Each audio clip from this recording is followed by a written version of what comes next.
Hello दोस्तों, मैं हूं राहुल जायसवाल और स्वागत है मेरे YouTube channel velocity 347 academic classes में। दोस्तों, आज के इस वीडियो में हम कवर करने वाले हैं स्टील स्ट्रक्चर ड्राइंग्स के बारे में। वो भी इंट्रोडक्शन के पार्ट के बारे में हम क्या करेंगे, कवर करेंगे।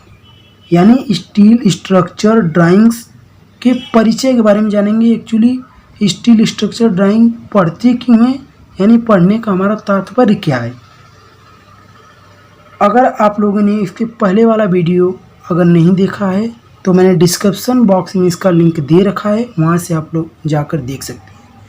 मैंने इसके पहले वाले वीडियो में यह डिस्कस किया था कि सिलेबस के बारे में, यानी सिलेबस के अकॉर्डिंग हमको ड्राइंग कितनी पढ़नी है, स्टील स्ट्रक्चर ड्राइंग हमको कितनी पढ़नी है, यानी हमको क्या पढ़ना है क्या नहीं पढ़ना है। मैंने वहाँ पर सब कुछ डिस्कस किया था।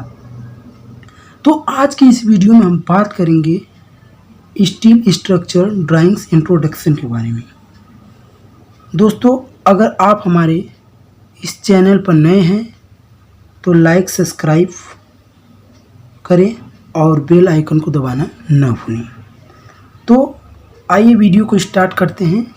तो हम बात करते हैं स्टील स्ट्रक्चर ड्राइंग्स इंट्रोडक्शन के बारे में, यानी स्टील स्ट्रक्चर ड्राइंग्स उसके परिचय के बारे में कि स्टील रूफ ट्रस जो पढ़ रहे हैं एक्चुअली में उसका यूज़ क्या है, यानी हमारा पढ़ने का तात्पर्य क्या है, ठीक ना।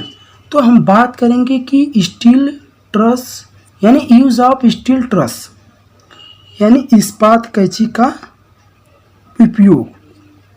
तो ध्यान दीजिए कि इस्पात कैंची का उपयोग लॉन्गर स्पान से आप लोग सभी लोग परिचित होंगे, क्योंकि आरबीटी में भी और आरसीसी में भी ये सब देखने को आप लोग को मिल गया होगा। वहाँ पर ये सब अधिकतर देखने को मिलता है। स्पान क्या होता है वहाँ पर आप लोगों ने पढ़ा होगा, अगर नहीं भी पढ़ा होगा तो आज मैं इसको क्लियर कर दूँगा। तो हम बात करते हैं कि यूज़ ऑफ स्टील ट्रस, यानी स्टील ट्रस यानी इस्पात कैंची का यूज़ कहाँ होता है। लंबे पार्ट को कवर करने के लिए, यानी जो पार्ट होता है अगर बहुत ज़्यादा अगर लॉन्गर पार्ट है उसको यानी कवर करने के लिए हम स्टील ट्रस का प्रयोग करते हैं। और आधार की, यानी आधार वाला पार्ट कौन है, ए वाला पार्ट हो गया, ये हमारा क्या हो गया, आधार हो गया। इस आधार के रूप में ढालू छत, यानी कोई ढालू छत यानी तिरछी छत होगी, इस तिरछी छत को सपोर्ट करने के लिए हम क्या करते हैं, स्टील ट्रस का प्रयोग करते हैं। एक पॉइंट और ध्यान दीजिएगा कि इस्पात कैंची का उपयोग ज़्यादातर यानी अधिकतर पहाड़ी क्षेत्रों में और जहां वर्षा कम हो और बर्फ अधिक गिरती हो वहां पर भी स्टील ट्रस का प्रयोग किया जाता है।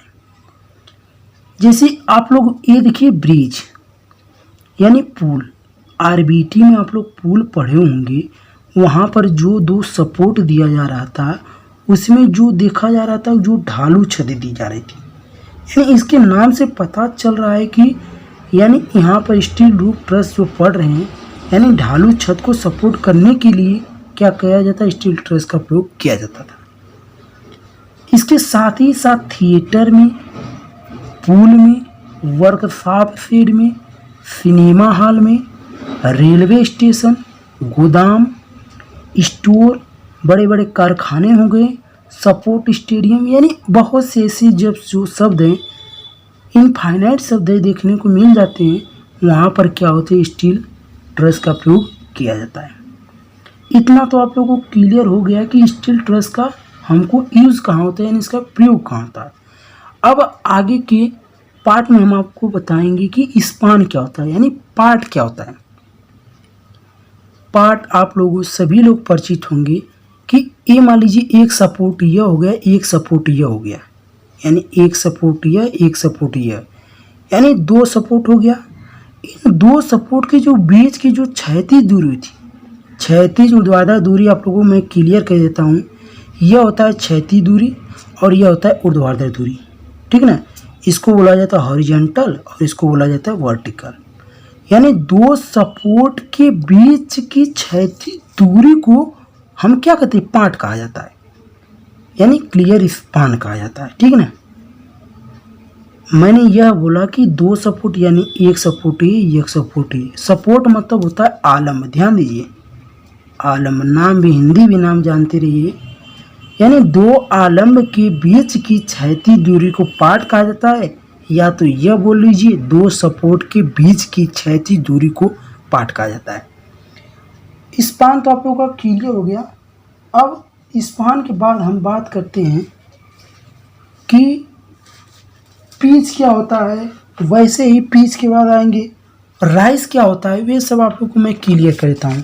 तो अगले वाले पॉइंट में बताता हूँ कि राइज क्या होता है।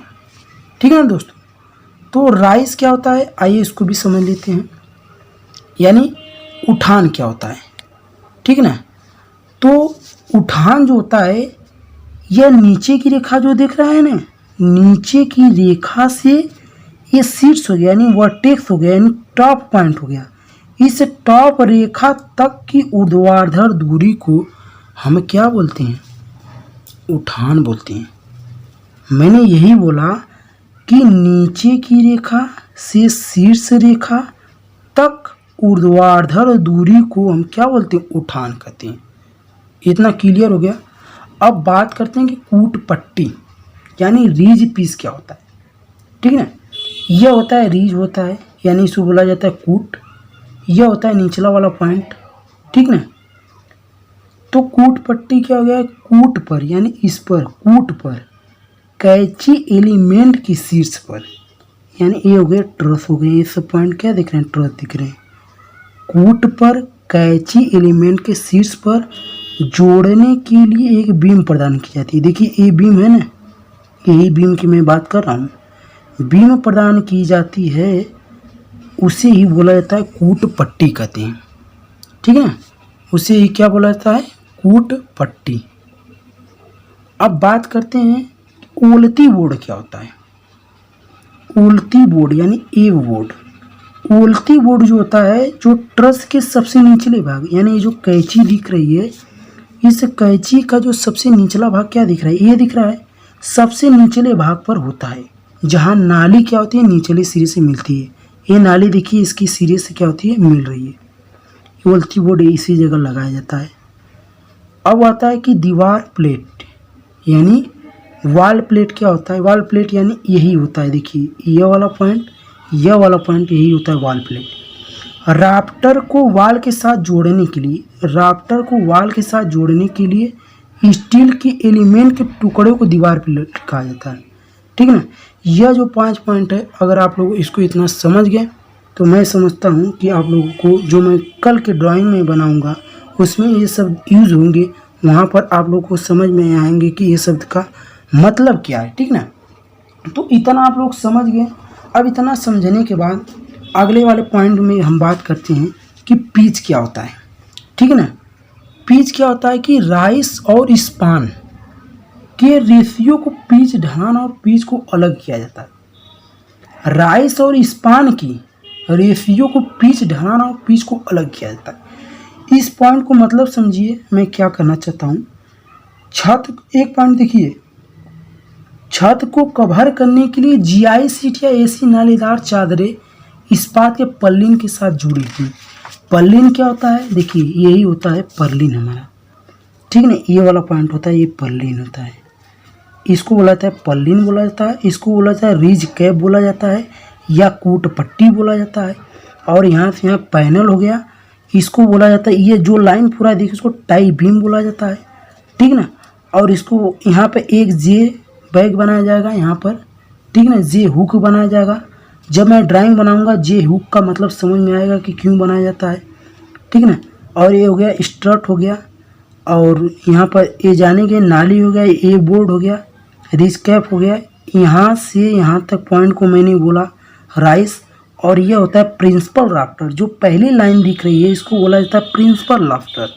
ठीक है, तो प्रिंसिपल राफ्टर जानने के बाद अगला पॉइंट मैं बता रहा हूँ कि छत को कवर करने के लिए, यानी जो छत मतलब समझिए यह वाला पॉइंट, देखिए यह वाला पॉइंट रूफ कवरिंग, यानी यह वाला पॉइंट छत को कवर करने के लिए किसका पॉइंट किया जाता है कि जीआई सीट या एसी नालीदार चादरें इस्पात के पर्लिन के साथ जोड़ी जाती हैं, यानी स्टील के इस पर्लिन के साथ क्या होती हैं, जोड़ी जाती हैं।